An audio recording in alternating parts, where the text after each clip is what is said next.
اعوذ باللہ من الشیطان الرجیم بسم اللہ الرحمن الرحیم الحمد للہ رب العالمین والصلاة والسلام علی سید المرسلین وخاتم النبیین اما بعد۔ صحیح بخاری باب کتاب التفسیر، حدیث نمبر 4820، اردو ترجمہ۔ سورہ دخان کی تفسیر۔ مجاہد نے کہا، رہوا کا معنی سوکھا راستہ، العالمین سے مراد ان کے زمانے کے لوگ، فعلتو کے معنی ان کو دھکیل دو،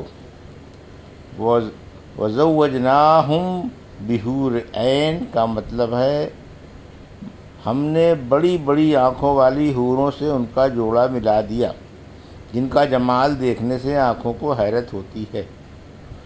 ترجمون، مجھ کو قتل کرو، رہوا تھما ہوا۔ ابن عباس نے کہا، کل محل یعنی کالا تلچھٹ کی طرح۔ اوروں نے کہا، تبع سے یمن کے بادشاہ مراد ہے۔ ان کو تبع اس لیے کہا جاتا تھا کہ ایک کے بعد ایک بادشاہ ہوتا، اور سائے کو بھی تبع کہتے ہیں کیونکہ وہ سورج کے ساتھ رہتا ہے۔ اللہ تعالیٰ کا ارشاد، پس آپ انتظار کریں اس دن کا جب آسمان کی طرف ایک نظر آنے والا دھواں پیدا ہوا۔ قتادہ نے فرمایا کہ فرتقب فانتظر یعنی انتظار کیجیے۔ ہم سے عبدان نے بیان کیا، ان سے ابو حمزہ نے، ان سے اعمش نے، ان سے مسلم نے، ان سے مسروق نے، اور ان سے عبداللہ بن مسعود رضی اللہ عنہ نے کہا، قیامت کی 5 علامتیں گزر چکی ہیں: الدخان دھواں، الروم غلبہ روم، القمر چاند کا ٹکڑے ہونا، البطشہ پکڑ، اور الزام ہلاکت اور قید۔ حدیث نمبر 4821، اردو ترجمہ۔ اللہ تعالیٰ کا ارشاد ہے، ان سب لوگوں سے پر چھا جائے گا، یہ ایک عذاب دردناک ہوگا۔ ہم سے یحییٰ نے بیان کیا، کہا ہم سے ابو معاویہ نے بیان کیا، ان سے اعمش نے، ان سے مسلم نے، ان سے مسروق نے بیان کیا، اور ان سے حضرت عبداللہ بن مسعود رضی اللہ عنہ نے بیان کیا کہ یہ قحط اس لیے پڑا تھا کہ قریش جب رسول اللہ صلی اللہ علیہ وسلم کی دعوت قبول کرنے کے بجائے شرک پر جمے رہے تو آپ نے ان کے لیے ایسے قحط کی بد دعا کی جیسا یوسف علیہ السلام کے زمانے میں پڑا تھا۔ چنانچہ قحط کی نوبت یہاں تک پہنچی کہ لوگ ہڈیاں تک کھانے لگے۔ لوگ آسمان کی طرف نظر تک اٹھاتے، لیکن بھوک اور فاقے کی شدت کی وجہ سے دھوئیں کے سوا اور کچھ نظر نہ آتا۔ اسی کے متعلق اللہ تعالیٰ نے یہ آیت نازل کی، تو اب انتظار کریں اس روز کا جب آسمان کی طرف نظر آنے والا دھواں پیدا ہو جو لوگوں پر چھا جائے، یہ ایک دردناک عذاب ہوگا۔ بیان کیا کہ پھر ایک صاحب آنر صلی اللہ علیہ وسلم کی خدمت میں حاضر ہوئے اور عرض کی، یا رسول اللہ، قبیلہ مضر کے لیے بارش کی دعا کیجیے کہ وہ برباد ہو چکے ہیں۔ آنر صلی اللہ علیہ وسلم نے فرمایا، مضر کے حق میں دعا کے لیے کہتے ہو، تم بڑے جری ہو۔ آخر آنر صلی اللہ علیہ وسلم نے ان کے لیے دعا فرمائی اور بارش ہوئی۔ اس پر آیت اتکم قاتدون نازل ہوئی، یعنی اگرچہ تم نے ایمان کا وعدہ کیا ہے لیکن تم کفر کی طرف پھر لوٹ جاؤ گے۔ چنانچہ جب پھر ان میں خوشحالی ہوئی تو شرک کی طرف لوٹ گئے اور اپنے ایمان کے وعدے کو بھلا دیا۔ اس پر اللہ تعالیٰ نے یہ آیت نازل کی جس میں روز ہم بڑی سخت پکڑ پکڑیں گے اور اس روز ہم پورا بدلہ لے لیں گے۔ بیان کیا اس آیت سے مراد بدر کی لڑائی ہے۔ حدیث نمبر 4822، اردو ترجمہ۔ اللہ تعالیٰ کا ارشاد ہے، اے ہمارے رب، ہم سے اس عذاب کو دور کر دے، ہم ضرور ایمان لے آئیں گے۔ ہم سے یحییٰ نے بیان کیا، کہا ہم سے وکیع نے بیان کیا، ان سے اعمش نے، ان سے ابو زحا نے، ان سے مسروق نے بیان کیا کہ میں عبداللہ بن مسعود رضی اللہ عنہ کی خدمت میں حاضر ہوا۔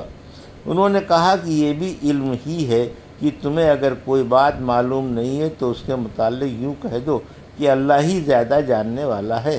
اللہ تعالیٰ نے اپنے نبی صلی اللہ علیہ وسلم سے فرمایا کہ آپ اپنی قوم سے کہہ دیں کہ میں تم سے کسی اجرت کا طالب نہیں ہوں اور نہ بناوٹی باتیں کرتا ہوں۔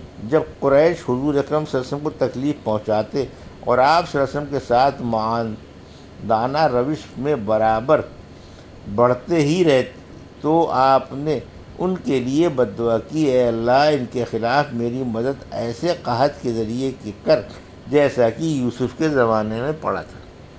چنانچہ قحط پڑا اور بھوک کی شدت کا یہ حال ہوا کہ لوگ ہڈیاں اور مردار کھانے لگ گئے۔ لوگ آسمان کی طرف دیکھتے تھے لیکن فاقے کی وجہ سے دھوئیں کے سوا اور کچھ نظر نہ آتا۔ آخر انہوں نے کہا کہ اے ہمارے پروردگار، ہم سے اس عذاب کو دور کر، ہم ضرور ایمان لے آئیں گے۔ لیکن اللہ تعالیٰ نے ان سے کہہ دیا تھا کہ اگر ہم نے یہ عذاب دور کر دیا تو پھر بھی تم اپنی پہلی حالت پر لوٹ آؤ گے۔ آن صلی اللہ علیہ وسلم نے ان کے حق میں دعا کی اور یہ عذاب ان سے ہٹ گیا، لیکن وہ پھر بھی کفر و شرک پر ہی جمے رہے۔ اس کا بدلہ اللہ تعالیٰ نے بدر کی لڑائی میں لیا۔ یہی واقعہ آیت یوم تاتی السماء بدخان مبین آخر تک میں بیان ہوا ہے۔ حدیث نمبر 4823 اردو ترجمہ۔ اللہ تعالیٰ کا ارشاد، ان کو کب اس سے نصیحت ہوتی ہے حالانکہ ان کے پاس پیغمبر کھلے ہوئے دلائل کے ساتھ آ چکا ہے۔ الذکر ذکرہ دونوں کے ایک ہی معنی ہیں۔ ہم سے سلیمان بن حرب نے بیان کیا، کہا ہم سے جریر بن حازم نے بیان کیا، ان سے اعمش نے، ان سے ابو زحا نے اور ان سے مسروق نے بیان کیا کہ میں عبداللہ بن مسعود رضی اللہ عنہ کی خدمت میں حاضر ہوا۔ انہوں نے فرمایا کہ نبی کریم صلی اللہ علیہ وسلم نے قریش کو اسلام کی دعوت دی تو انہوں نے آپ کو جھٹلایا اور آپ کے ساتھ سرکشی کی۔ آن صلی اللہ علیہ وسلم نے ان کے لیے بد دعا کی کہ اے اللہ میری ان کے خلاف یوسف جیسے قحط کے ذریعے مدد فرما۔ چنانچہ قحط پڑا اور ہر چیز ختم ہو گئی۔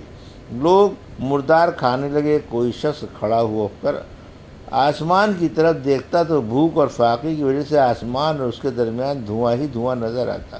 پھر آپ نے اس آیت کی تلاوت شروع کی تو آپ صلی اللہ علیہ وسلم انتظار کریں اور اس روز کا جب آسمان کی طرف سے نظر آنے والا ایک دھواں پیدا ہو جو لوگوں پر چھا جائے، یہ ایک دردناک عذاب ہوگا۔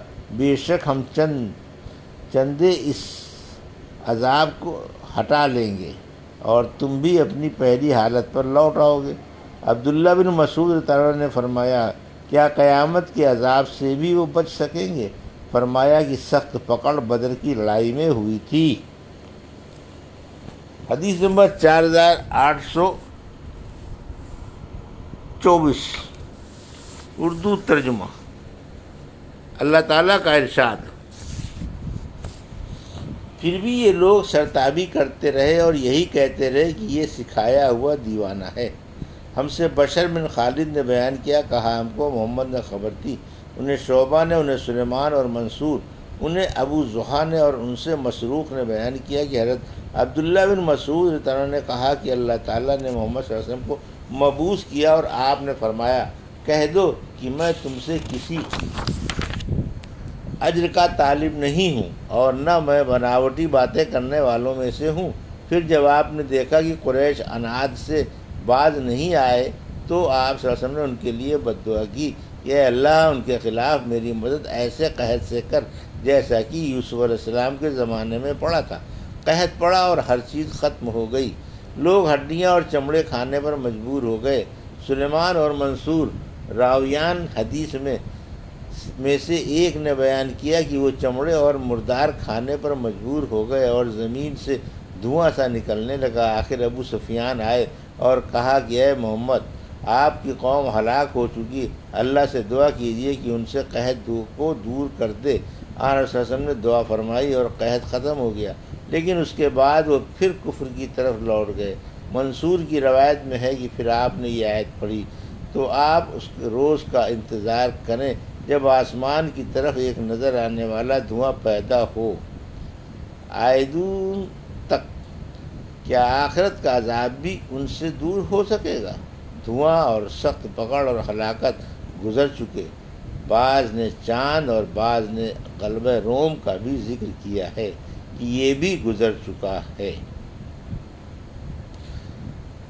حدیث نمبر 4825 اردو ترجمہ۔ اللہ تعالیٰ کا ارشاد ہے، اس دن کو یاد کرو جب ہم بڑی سخت پکڑ پکڑیں گے، ہم بلا شک اس دن پورا پورا بدلہ لیں گے۔ ہم سے یحییٰ نے بیان کیا، کہا ہم سے وکی نے بیان کیا، ان سے اعمش نے، ان سے مسلم نے، ان سے مسروق نے اور ان سے عبداللہ نے بیان کیا کہ 5 قرآن مجید کی پیشین گوئیاں گزر چکی ہیں۔ الزام، بدر کی لڑائی کی ہلاکت، الروم، غلبہ روم، بطشہ، سخت پکڑ، قمر، چاند کے ٹکڑے ہونا، اور دخان، دھواں، سخت شدت فاقے کی وجہ سے۔ یہ تھی صحیح بخاری باب کتاب التفسیر کی حدیث نمبر 4820 سے 4825 کا اردو ترجمہ جو ابھی آپ نے سماعت فرمایا۔ اللہ سے دعا ہے کہ اللہ ہمیں ان حدیثوں کی صحیح سمجھ عطا فرما اور ان پر عمل کرنے کی توفیق عطا فرما، آمین یا رب العالمین۔